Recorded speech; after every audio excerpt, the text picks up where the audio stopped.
O Livro dos Espíritos, Allan Kardec, capítulo 4, livro 2, Pluralidade das Existências, Semelhanças Físicas e Morais. Pergunta 207. Quase sempre os pais transmitem semelhanças físicas aos filhos. Transmitirão igualmente alguma semelhança moral? A resposta é não, porque se trata de almas ou espíritos diferentes. O corpo procede do corpo, mas o espírito não procede do espírito. Entre os descendentes das raças, há apenas consanguinidade, ou seja, os espíritos não são descendentes de espíritos.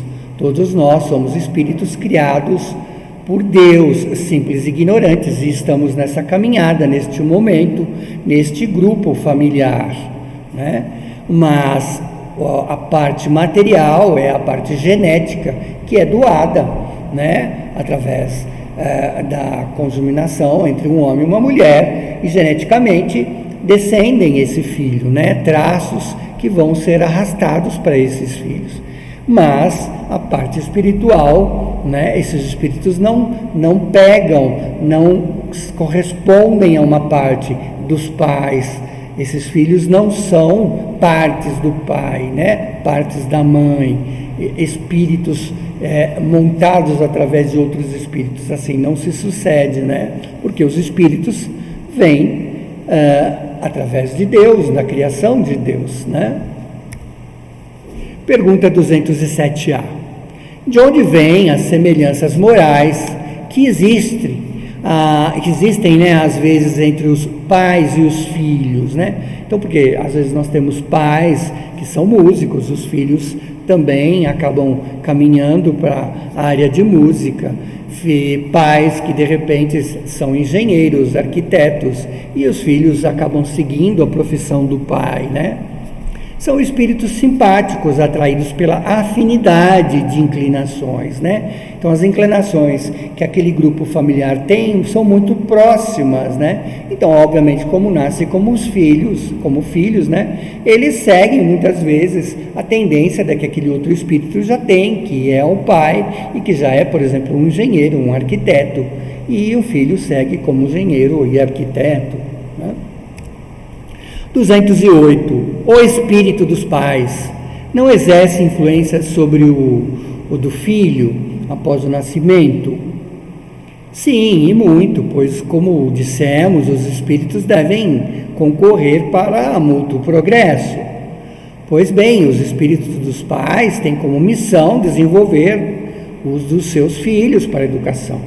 É dar educação aos seus filhos, dar seguimento ao caminho que Cristo nos ensinou, o caminho do bem, o caminho da bondade, da solidariedade, né? Então, cabe aos pais instruírem aos filhos. É para eles uma tarefa. Se falharem, serão considerados culpados, né? Porque os pais têm que perseverar para que seus filhos sigam um bom caminho, né? E lógico que se os pais desleixados, os pais que não se ocupam com seus filhos e deixam os filhos pela vida e de repente abandonam seus filhos, mais tarde serão punidos com as consequências dessas atitudes, né? 209. Porque os pais bons e virtuosos têm filhos de uma natureza perversa? Ou seja, porque boas qualidades dos pais não atraem sempre pela sintonia bons espíritos como filhos? Um mau espírito pode pedir bons pais, na esperança de que seus conselhos o conduzam a uma vida melhor, e muitas vezes Deus o atende. Então, um espírito ao reencarnar, sabendo que ele tem algumas inclinações ao mau caminho, ele pede espíritos que sejam seus pais, né? Pede aos irmãos responsáveis pela reencarnação que tenham pais que lhes dê boa educação, que lhes ensine o bom caminho, né? Pergunta 210. Os pais podem, por seus pensamentos e preces, atrair como filhos um bom espírito, em vez de um espírito inferior. Então, por exemplo, um pai e uma mãe que estão prestes a ter um filho, pedem para que esse espírito seja um bom espírito. A resposta é não, né? Mas podem melhorar o espírito da criança que deram o nascimento e que lhes foi confiada. Então, através das instruções, eles recebem aquele espírito no seio da família e, posteriormente, lhe ensinam a bondade, o caminho da religião, da religação com Deus, o caminho da bondade, o caminho do Cristo, da caridade, né?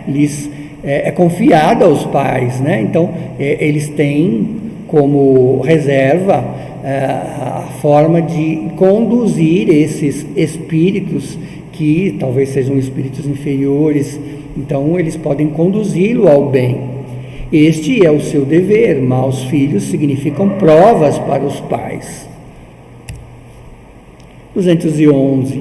De onde vem a semelhança de caráter que existem a miúde entre irmãos, sobretudo entre gêmeos? Então, muitas vezes encontramos gêmeos, né? E irmãos gêmeos, e esses irmãos têm semelhanças de caráter, de posturas, né? Que falam, nossa, mas realmente são gêmeos e além de tudo ainda têm as mesmas personalidades, né? Espíritos são simpáticos uns aos outros, né? Que se aproximaram pela similitude de seus sentimentos e que estão felizes por estarem, inclusive, juntos, né? Como irmãos ali, ou no seio daquela família. 212. Nos gêmeos siameses, que são pessoas que têm corpos unidos, né? Em que há certos órgãos comuns, coabitam dois espíritos. Às vezes tem partes dos órgãos, ou os órgãos, às vezes um fígado para dois corpos, né? Mas unidos pelo próprio corpo, um ao outro, às vezes só pela cabeça, às vezes pelo braço, às vezes pelo tronco, né? Espíritos, isto é, duas almas, né? Sim, mas a semelhança de ambos faz com que pareçam uma só alma a seus olhos. Então, a pergunta é se existem dois espíritos ali ou se fosse um espírito só. Então, a resposta é que tem dois espíritos, né, que só são semelhantes, né? Às vezes, essa questão de siameses também é uma questão onde necessitam um ao outro para aprender algo, estarem ligados um ao outro e aprender algo. Nada se perde na criação, né? 213. Se os espíritos se encarnaram nos gêmeos pela simpatia, de onde vem a aversão mútua que às vezes se lhes dá e se lhe nota, né? Quer dizer, alguns gêmeos também são dispares, totalmente diversos um do outro. Cada um tem a sua categoria de espírito de evolução. São gêmeos, tecnicamente falando, geneticamente, né?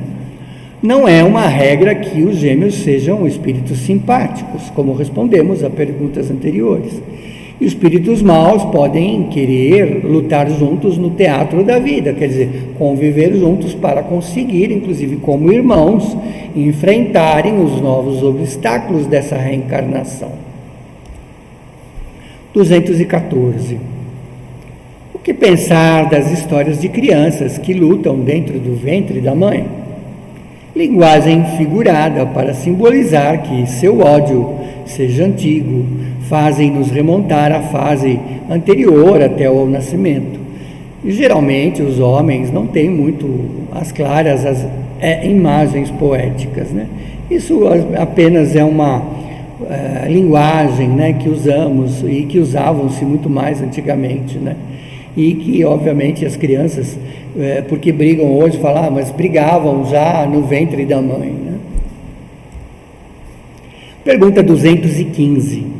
De onde vem o caráter distintivo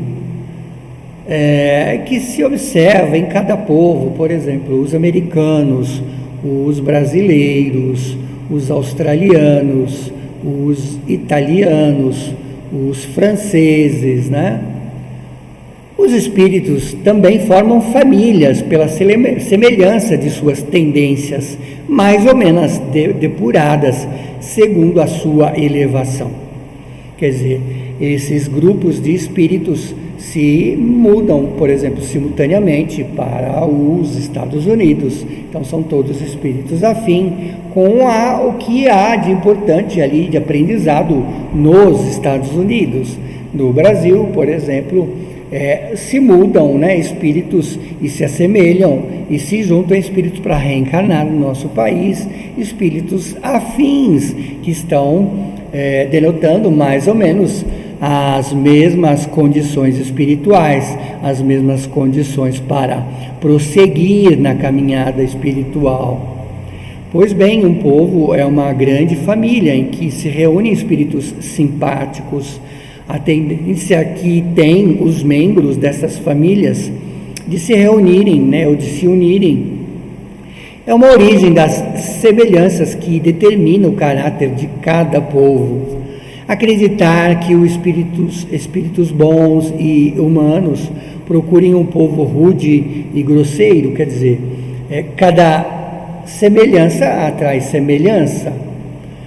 Não, os espíritos simpatizam com as coletividades, como simpatizam com os indivíduos.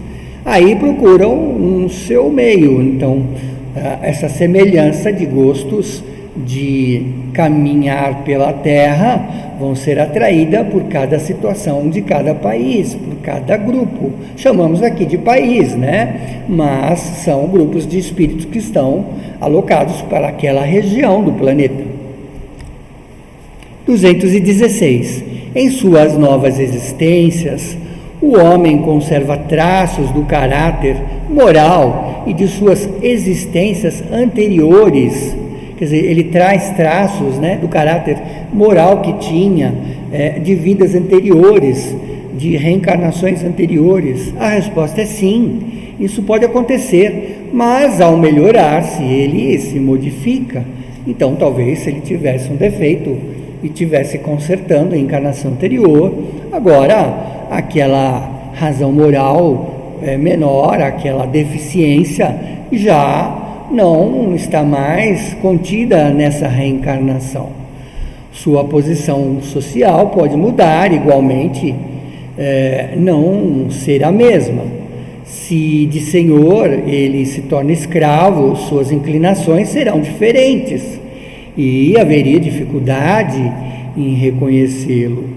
O espírito sendo ao mesmo nas diversas encarnações, suas manifestações podem ter, vez por outra, certas semelhanças, modificadas, entretanto, pelos hábitos de sua nova posição, até que algum aperfeiçoamento notável mude completamente o seu caráter. Pois de orgulhoso e mau pode tornar-se humilde e humano, desde que se haja arrependido.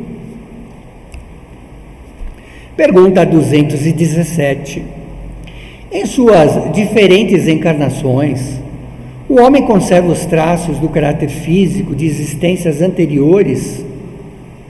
O corpo é destruído, né? O nosso corpo é deteriorado, né? Porque quando o nosso espírito se retira através da morte física, ele vai para o mundo dos errantes e o corpo físico é destruído, né? Pelos vermes, pelos micróbios. E o novo não tem nenhuma relação com o antigo. No entanto, o espírito se reflete no corpo. Então, o espírito que desencarnou e que posteriormente reencarnou, este espírito reflete no corpo a sua materialização, de certa forma. Embora apenas matéria, ele é modelado apenas pelas qualidades do espírito, que lhes imprimiram um certo caráter, principalmente na fisionomia. Essa é a razão porque, em geral, se diz que os olhos são o espelho da alma, né? Isto é, o semblante reflete mais particularmente a alma, aquele espírito encarnado. Existem pessoas esteticamente feias que, no entanto, tem alguma coisa que agrada, né, que lhe atrai, quando refletem um espírito bom.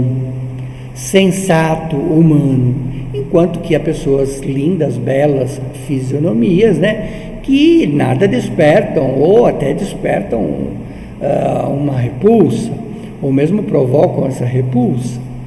Poder-se-ia acreditar que somente corpos perfeitos revestem espíritos adiantados. Entretanto, não se encontram todos os dias homens de bem sob aparência disforme? Quer dizer, espíritos bons que estão a caminho do Pai, de Deus, com transformações físicas, né, que às vezes nos dá um pouco de repulsa, mas nos atrai pelo bem e que fazem ou que são aqueles espíritos, né? Sem possuir uma semelhança pronunciada, a similitude dos gostos e das tendências pode dar, portanto, o que chamamos um ar familiar daquele espírito que reencarna num novo corpo, né? Ao corpo que reveste a alma em uma nova encarnação, não tendo necessariamente relação com o anterior, pois pode provir, né, de origem diferente, ou seja, não nascer mais naquele grupo familiar que geneticamente vai passando a estética.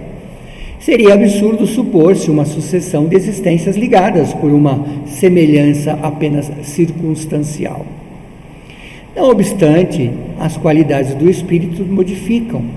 Frequentemente, os órgãos que servem às suas manifestações, imprimindo na fisionomia, mesmo no conjunto das maneiras, um cunho característicos, né? Nós vemos até espíritos irmãos, né, que são adotados e que acabam se parecendo com aquela família, né, que os adotou, e é pela, muitas vezes, modificação que aquele espírito já deu na fisionomia quando ia reencarnar, porque se está adotado naquela família, porque tem uma similaridade de gostos e de atração entre si, né? Não é à toa que foram adotados na família.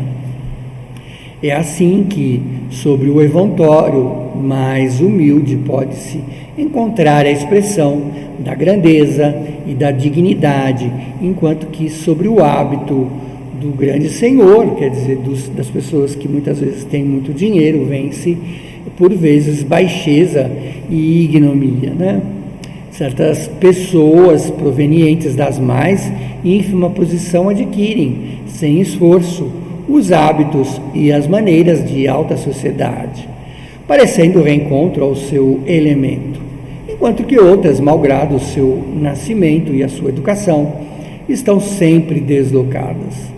Como explicar esse fato de outra forma, senão como um reflexo do que foi o espírito? Com isso, nós terminamos essa parte do capítulo Semelhanças Físicas e Morais.